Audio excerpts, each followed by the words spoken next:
Ya. Apa sih dok yang kira-kira perlu diketahui oleh mama semua mengenai kondisi terutama di Indonesia dok? Seberapa tinggi kasus barangkali dok ya kanker atau juga tumor bagi perempuan terutama di area kewanitaannya itu sudah mengkhawatirkan belum sih dok? Oke.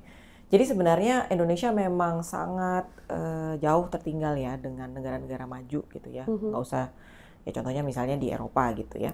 Terutama kalau yang di Indonesia itu yang mengkhawatirkan adalah sebenarnya kanker leher rahim atau kanker serviks.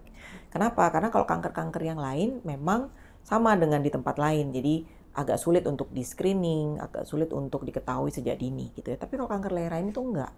Nah di Indonesia itu kita belum bisa maksimal untuk, contohnya tadi Glo kita ngobrol ya sebelum podcast soal vaksin, itu belum bisa jadi program nasional kita yang lebih besar gitu ya. Ongoing sekarang ya, pemerintah udah mulai gitu ya.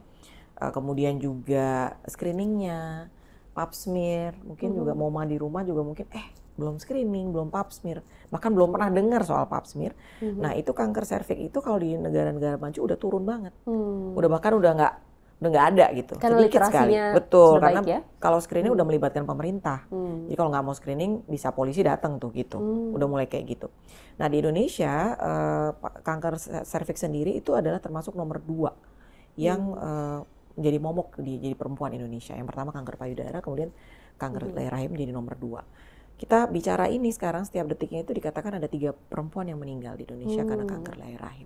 Wah, ini jadi itu sangat tinggi benar-benar sekali ya. Betul. Jadi termasuk yang cukup tinggi di dunia, termasuk 3 besar negara yang punya kanker leher rahim tertinggi di dunia. Gitu. Jadi itu nggak oke lah. Tapi pada dasarnya kalau kanker leher rahim itu sangat bisa di screen gitu.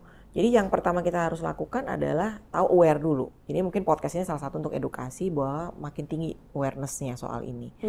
Jadi kalau kita punya anak laki-laki dan anak perempuan, teenage, usianya mungkin udah mulai akil balik tanda kutip gitu ya. Sudah sebelum menstruasi betul gitu, 9 sampai let's say 20 tahun belum seksual aktif, itu vaksin HPV.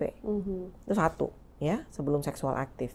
Kemudian yang kedua buat mama di rumah atau dimanapun sekarang yang lagi nonton podcast, belum pernah pap smear atau screening, itu harus dilakukan. Sudah mulai kalau di WHO dikatakan antara 30 sampai 60 tahun. Berapa sering dok? Setahun sekali kah? No, jadi kalau pap smear yang biasa gitu ya, itu kita biasanya kalau standar guidelines WHO adalah 3 tahun. 3 tahun sekali ya? Yes, tapi kalau misalnya yang pakai HPV, virus dan macam-macam itu bisa sampai 5 tahun.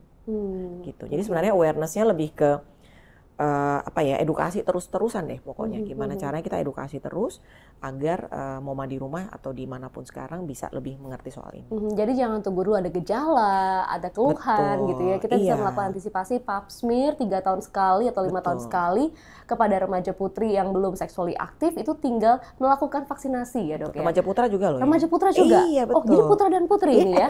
Wah, iya karena seksual kan between both kan, dua-duanya. Jadi dua-duanya harusnya vaksin juga. Sebaiknya vaksinasinya dilakukan gitu ya dok.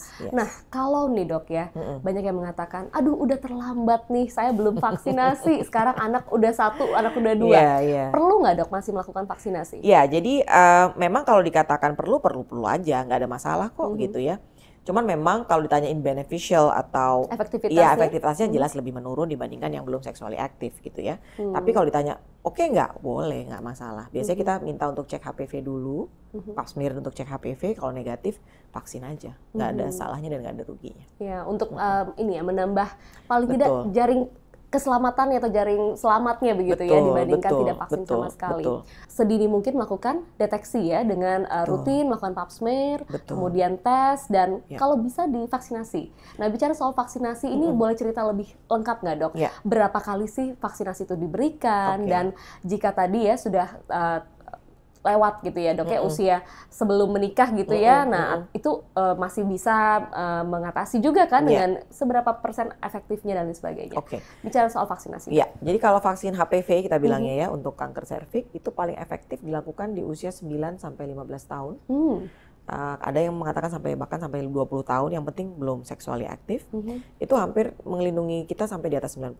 90% efektif banget ya dok ya? Yes, dan itu bisa dilakukan 1 sampai 2 kali saja. 2 kali shot aja? 2 kali shot aja ya. Sedangkan kalau yang sudah seksually aktif memang cukup turun ya gitu ya. Jadi tidak sampai 90%, bisa sekitar 60-70%, tapi ya why not gitu, kenapa enggak? Ya boleh-boleh aja. Apalagi kalau HPV-nya negatif. Ya, nah itu bisa dilakukannya lebih banyak lagi 3 kali. Jadi 0, 1, dan 6 bulan. Atau ada juga yang mengatakan 1, 2, 6 bulan nggak masalah. Ya, dan jadi jeda 1 bulan, terus kemudian shot ketiga jeda 6 bulan? Betul, betul. Nah itu sebaiknya tidak dilakukan pada saat menyusui dan hamil. Gitu. Jadi kalau udah kandung menyusui dan hamil ya udah tunda dulu, baru vaksin setelah itu. Nah tadi menarik karena dokter tadi cerita soal menyusui dan hamil nih, saya jadi teringat untuk bertanya nih dok, kalau tadi ada mama yang sedang mengalami treatment atau sudah diketahui ada kanker atau tumor, ini masih boleh nggak sih dok, misalkan ya hamil atau kemudian dalam fase menyusui, apakah ada treatment-treatment yang memperbolehkan atau harus benar-benar ditunda karena ada obat-obat yang sedang dikonsumsi? Ini menarik ya. Kita di Mandaya itu tim kita udah ada beberapa kasus lah yang dengan kehamilan dengan kanker dan itu cukup berat. Jadi gini, prinsipnya kalau kankernya itu bukan kalau kankernya masih dini dan bukan kanker yang ginekologi yang punya kita nih reproduksi mungkin masih bisa nih.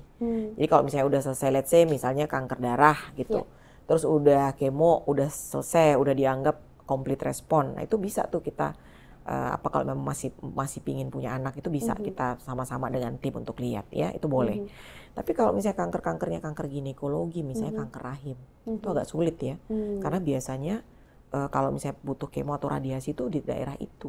Itulah lingkungan bayinya akan tumbuh ya. Betul. Jadi memang agak sangat yang menjadi problem kita kalau misalnya kita dapat pasien dengan kanker ginekologi, apalagi tadi di usia muda. Wah itu benar-benar challenging gitu ya. Bukan berarti tidak bisa, ada yang namanya fertility sparing. Atau kita men-spare atau meng-keep fertilitasnya ya. Tapi itu biasanya hanya bisa kita lakukan kalau stadiumnya masih dini banget, masih stadium 1 gitu. Misalnya kanker ovarium nih, gede nih tumornya, 30 cm gitu. Kita cuma angkat 1 aja. Rahimnya sama ovarium yang satunya kita keep. Kalau memang perlu kemo, kita kemo. Nah, sekarang ada banyak cara untuk kayak preserve ovarium, jadi ovariumnya disimpan, ya kan? Gitu, itu bisa tuh, sangat bisa dan Indonesia bisa kerjakan itu. Nah, yang sulit adalah kalau kankernya melibatkan rahimnya. Kalau di negara maju ada yang namanya surrogate mother glue, ya, atau ibu pengganti. Ya? Kalau di kita kan memang di Asia mungkin agak susah ya, karena terutama di kita mungkin Singapura, Malaysia tuh nggak boleh. Jadi secara kultural dan budaya atau agama itu nggak boleh lah, forbidden. Jadi kalau memang mau surrogate harus ke negara barat lain, ya? Betul, yang memang boleh melakukan itu. Meskipun juga peraturan mereka sangat ketat sekarang. Gitu. Itu sih. Kalau dalam hal menyusui bagaimana dok? Ya menyusui juga sama ya. Kalau menyusui, kalau misalnya sudah tidak ada kemo, nggak ada misalnya bukan kanker payudara gitu ya, boleh, tetap masih boleh. Kalau misalnya ternyata sudah lahir anaknya dia kanker, misalnya pasien saya kemarin dia udah lahir, dia kanker leher rahim, harus sinar kan, udah selesai sinarnya masih bisa pompa, masih nggak apa-apa menyusui. Ya. Tapi kalau kankernya yang di payudara jadi agak sulit ya menyusui. Jadi memang sangat-sangat special case, betul ya.